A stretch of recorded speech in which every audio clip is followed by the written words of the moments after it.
আপনার হুকুম নিয়ে এখানে এসেছি। আপনি আমার পুত্র এজিতের প্রাণ রক্ষা করতে পারবেন? আচ্ছা মা, আপনি হচ্ছেন এই দামেস্কের রাজা, আর আমি হচ্ছি আপনার হুকুমের দাস। আপনাদের হুকুম কায়েম করাই হচ্ছে আমার কাজ। এই সাধারণ কাজ মারওয়ানের কাছে তো অসম্ভব কোনো কিছু নয়, কিন্তু ভয় করি আপনাদের মনকে আমারে আর জনাব মাবিয়া হুজুরের। না, সে কি নিশ্চয়ই বলবে না। আচ্ছা, তাহলে দেখা যাক আমি কি করতে পারি। যেমন করেই হোক আমার এজিত পুত্রর প্রাণ রক্ষা করতেই হবে। আমার এজিত যা চাইবে আপনি চলে বলে কলে কৌশলে যেভাবেই হোক আমার এজিদের মনোবাসনা আপনাকে পূর্ণ করতেই হবে। ঠিক আছে, ঠিক আছে। এটাই তো এটাই তো আমি চেয়েছিলাম। আজ প্রকাশ্য দিবালয়ে সে আমাকে বলে গেল এজিত যেটা চাবে সেটাই দেবে। ঠিক আছে, আমি আর অপেক্ষা করব না। আমিও তো চাই এই দাবি নতুন করে সাজিয়ে উঠাতে। যেমন করেই হোক চলে বলে কৌশলে সম্রাট ইয়াজিদকে বিবি জয়নবের সঙ্গেই আমি শাদি পড়াবই।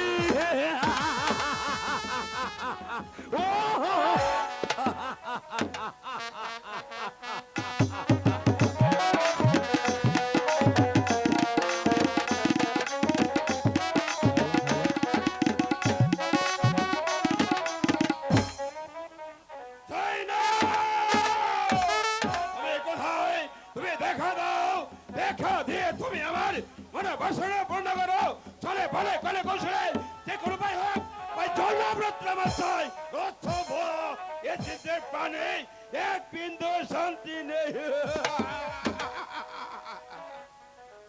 সম্রাট, সম্রাট, এই তো মারওয়ান, বলুন সম্রাট।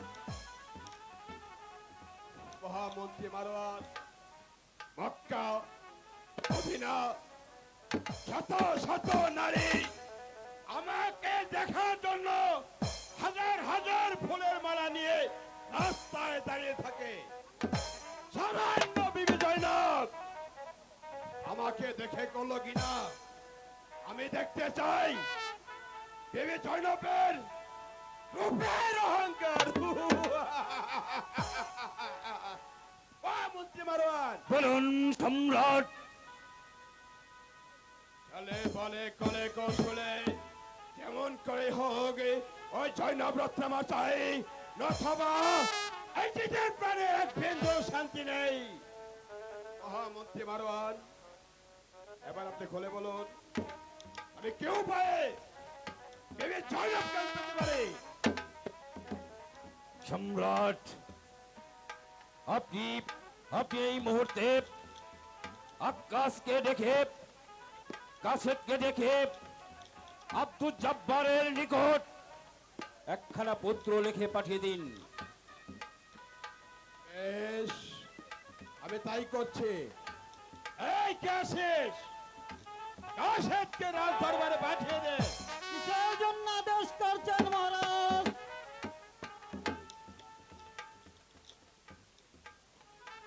কাশেদ, তুমি এই মুহূর্তে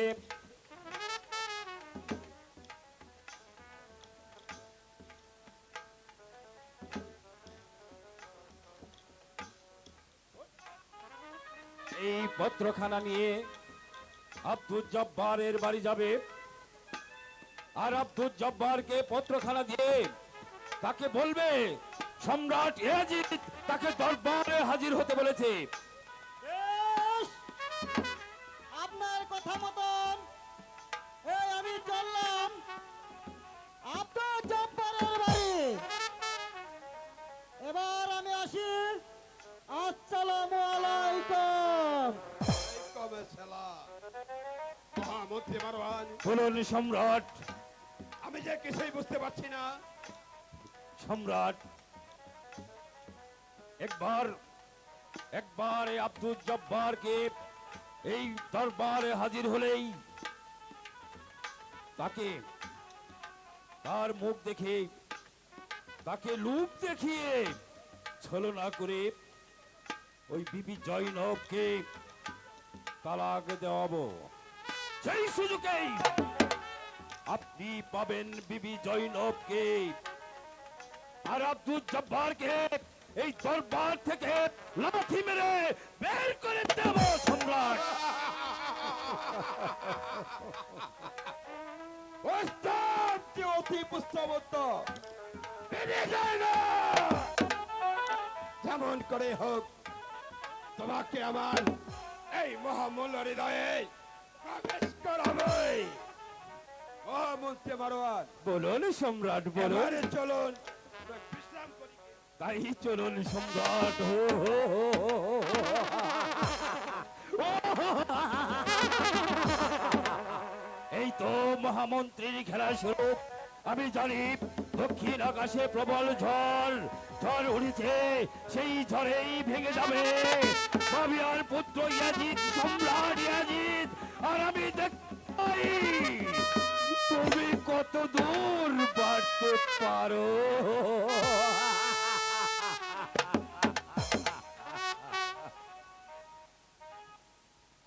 শুধু দর্শক মন্ডলী, আমাদের এই মঞ্চে অনুষ্ঠিত হচ্ছে স্থিতরোগের কার্য কি সেটা কি আমি জানি?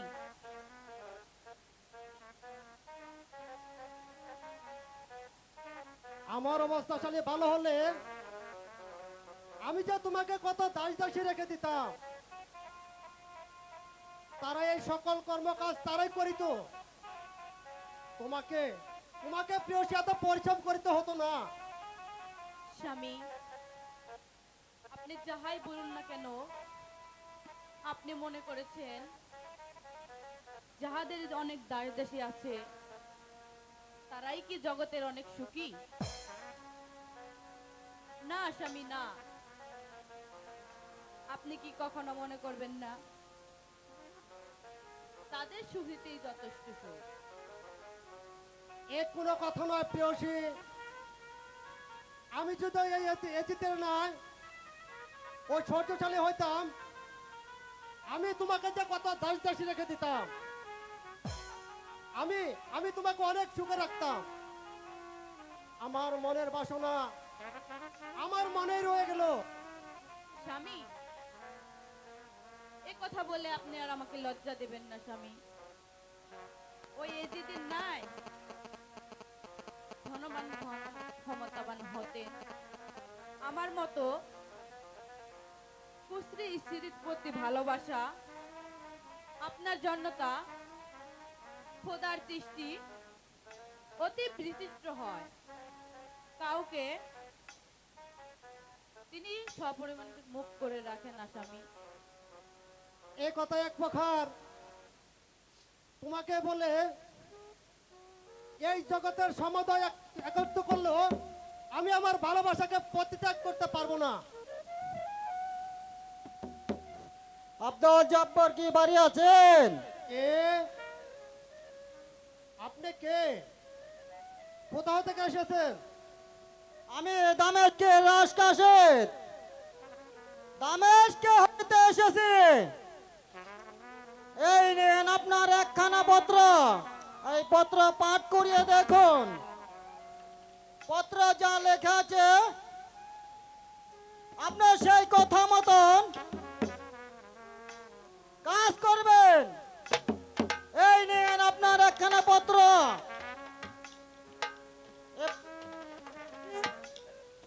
আসসালামু আলাইকুম। সালাম। বিবি জয়নব, স্বামী, ওই দামেস্কের রাজদরবার হতে পত্র পাঠিয়েছে। এই পত্র পাওয়া মাত্র জানো আমি ওই রাজদরবার যে দেখা করি। স্বামী,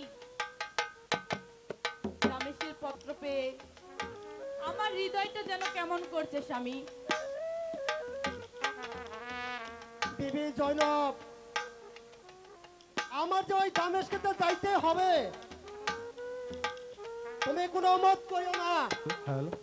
না স্বামী না, আপনাকে আমি কিছুতেই যেতে দেব না। বিবি জয়নব, তুমি একটু বুঝতে চেষ্টা করো। আমি যদি ওই দামেশকে না যাই, তাহলে তো ওই সম্রাট এজিদ তার স্বর্ণ দিয়ে আমাকে জোর করে ধরে নিয়ে যাবে। কোথায় যাবি সর্বনাশা ফেলিয়া তোর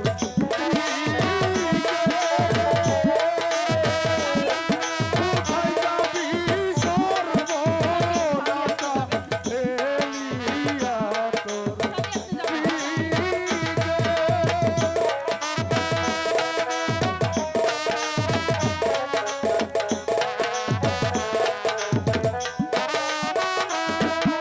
ফেলিয়া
আমার মন জানো কি বলে উঠছে। স্বামী, ও হচ্ছে একজন বনের পাগল স্বামী। ওর কথা আপনি কিছুতেই বিশ্বাস করবেন না স্বামী। জনক, আপনি যাবেন না স্বামী, কিছুতেই অজিতের দরবার আপনি যাবেন না। তুমি বিদায় দাও প্রিয় প্রিয়সী, তুমি বিদায় দাও। আমি যদি ওই অজিতের দরবারে না যাই, ওই অজিত আমাকে জোর করে ধরে নিয়ে যাবে। আমি আসি। না স্বামী, যাবেন না, যাবেন না গো স্বামী। এ জিতেরও দরবারে প্রাণের স্বামী, স্বামী গো স্বামী।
বিদায় দাও প্রেম। না স্বামী, এগো বিদায় দাও, যারে গো প্রাণের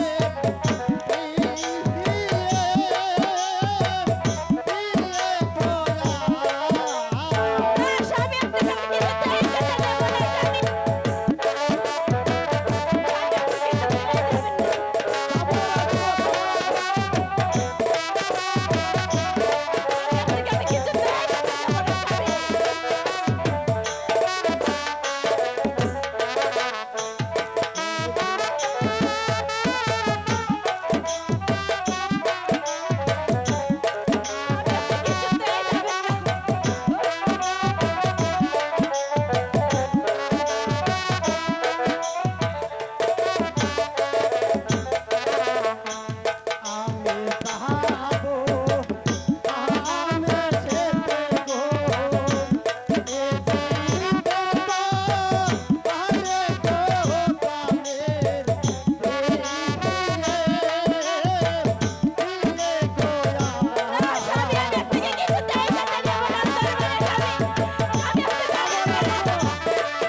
চিন্তা করেও না।